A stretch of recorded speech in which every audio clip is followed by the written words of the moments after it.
Bonjour et bienvenue à l'entretien de France 24. Notre invité est égyptien, il est fier de l'être, il a été secrétaire général des Nations Unies, il a été secrétaire général de l'Organisation internationale de la francophonie, c'est Monsieur Boutros Ghali. Bonjour Monsieur Boutros Ghali. Bonjour. Vous avez rêvé d'une paix dans le monde. Le moins que l'on puisse dire, c'est que ça n'a pas du tout marché. En fait, je ne rêvais pas d'une paix dans le monde. Je rêvais d'une nouvelle organisation qui puisse, elle, contribuer à une paix dans le monde. Donc il y a une différence.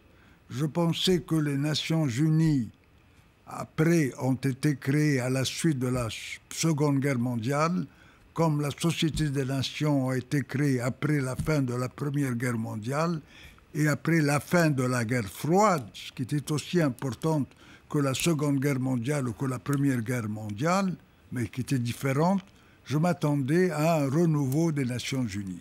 Et lorsque j'ai été élu, j'étais persuadé que j'aurais un double rôle à jouer.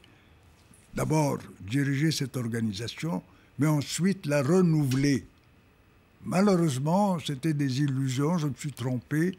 Les grandes puissances ne voulaient pas changer le système. Vous êtes égyptien, donc on va vous poser la question sur la nouvelle donne en Égypte avec M. Sisi. M. Sisi dit que ce qui se passe aujourd'hui en Syrie et en Irak devait se passer en Égypte. Qu'est-ce que vous en pensez? Je pense que si on n'avait pas un président qui puisse maintenir de l'ordre dans le pays, on aurait eu les mêmes difficultés. Vous voulez dire que M. Sisi, c'est l'homme de la situation? Je pense que pour le moment, le Sisi, c'est l'homme de la situation. Et que M. Morsi avait commis beaucoup d'erreurs. M. Morsi, non seulement qu'il avait commis beaucoup d'erreurs, M. Morsi ne croit pas dans l'État-nation. Pour lui, l'Égypte n'existe pas. Elle fait partie de l'Empire ottoman. Les restrictions de la liberté, ça ne vous gêne pas du tout en Égypte? Mais écoutez, c'est très exagéré. Si vous voulez comparer ce qui se passe aux États-Unis avec ce qui se passe en Égypte ou ce qui se passe en Europe, voyons, c'est très exagéré ce qui se passe en Égypte. Il y a une attitude anti-égyptienne évidente. Dans tous les domaines, je peux vous donner des dizaines d'exemples. Quand Morsi a perdu le pouvoir, on a dit coup d'État militaire. Pour la première fois qu'un président a été élu. Mais un président a été élu en Ukraine et il a été mis à la porte. Et personne n'a rien dit à ce moment. Mais comparaison n'est pas raison. Pourquoi? Expliquez-moi. Si vous appliquez une loi, c'est à l'égard de tous les États. Je ne parle pas de les différentes interprétations de l'application des droits de l'homme. Enfin, j'ai créé la Commission égyptienne des droits de l'homme. Mais il y a une véritable attitude négative de la part de la communauté internationale à l'égard des États, je dirais surtout les États du Sud. Quand un conflit intéresse l'opinion publique, tout le monde essaye de trouver une solution. Quand un conflit n'intéresse personne, alors il continuera. Regardez ce qui se passe en Syrie, il n'intéresse pas vraiment. Regardez ce qui se passe en Somalie depuis 1990. Regardez ce qui se passe dans le sud du Oui, Soudan. mais vous acculez l'Organisation des Nations Unies, mais il y a de nouveaux paramètres aujourd'hui. Le terrorisme, le djihadisme, ça ne faisait pas partie des paramètres à la création des Nations Unies. Je suis d'accord avec vous, mais nous ne parlons pas de ça seulement. Nous parlons de l'intérêt que devraient donner les Nations Unies à un conflit. Mais vous dites que les Nations Unies sont en crise. Donc, une organisation qui est en crise ne peut rien faire. Écoutez, elle est en crise aujourd'hui, c'est-à-dire par rapport au système même qu'elle a créé. Elle a besoin d'être changée, parce que les Nations Unies ont été créées sur l'État-nation. Il n'y avait que 50 États à ce moment. Aujourd'hui, on a presque 200. Donc, il y avait un changement de base. Un, le nombre des États. Deux, sur le concept de la souveraineté. Si vous voyez l'article 2... Il n'y a plus de souveraineté pour vous? Elle a perdu 50% de sa valeur.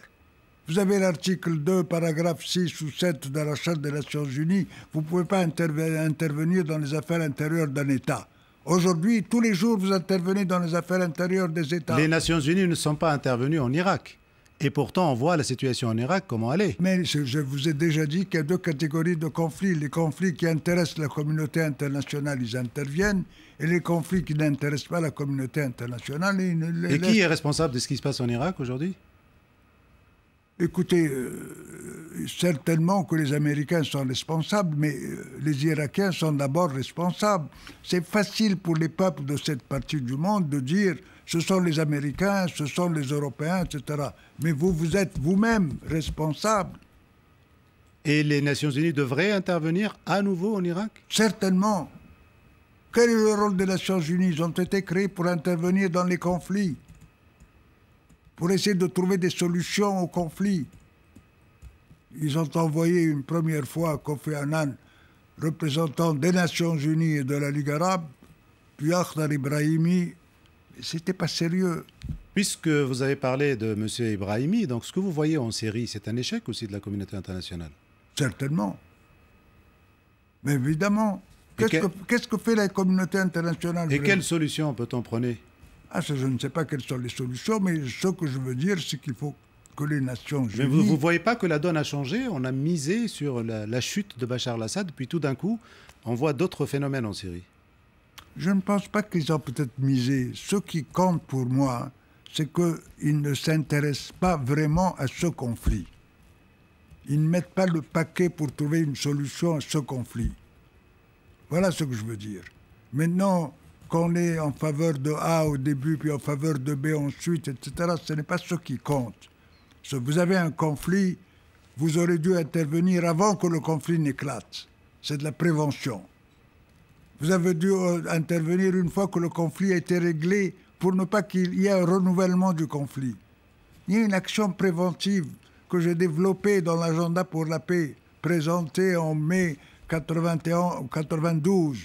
Et regardez les interventions en Centrafrique, regardez les interventions au Mali. En Afrique en général, ça donne quoi? Ça donne rien parce qu'elles ont lieu en retard. Elles ne sont pas sérieuses. C'est du cinéma. Il vaut mieux prévenir, c'est ça? Il vaut mieux prévenir avant, et ensuite, il faut prévenir ensuite, une fois que le conflit a été réglé. Vous n'allez pas quitter immédiatement. Vous devez participer à la reconstruction. Vous devez éviter que le conflit n'éclate de nouveau. Regardez ce qui se passe en Somalie. C'est tous les jours un conflit qui recommence en différentes tribus. Regardez ce qui se passe dans le sud du Soudan. Vous avez été l'un des parrains des accords de Camp David en 1978. Quand vous voyez ce qui se passe aujourd'hui à Gaza et l'escalade entre les Israéliens et les Palestiniens, qui est responsable selon vous? Je pense que les deux sont responsables, dans la mesure, évidemment, le grand responsable, ce sont les Américains, parce qu'eux soutiennent l'État d'Israël. Mais il aurait fallu trouver une solution. Et ce n'est pas difficile de trouver une solution. Il y a les résolutions, il y a eu différents accords qui ont eu lieu, mais on ne s'intéresse vraiment pas à ce conflit. Pourtant, on met le paquet, comme vous dites. Quand vous voyez les tournées du secrétaire d'État, vous voyez les Américains qui vont et viennent. Mais ils n'ont rien fait de sérieux. Vous voyez ce qu'a fait le président américain au moment du traité de paix qui a été conclu entre l'Égypte et Israël. Il est venu 3 fois en Égypte pour négocier avec Sadat à la dernière minute. Il s'est occupé lui-même du conflit. M. Kerry est allé plusieurs fois aussi.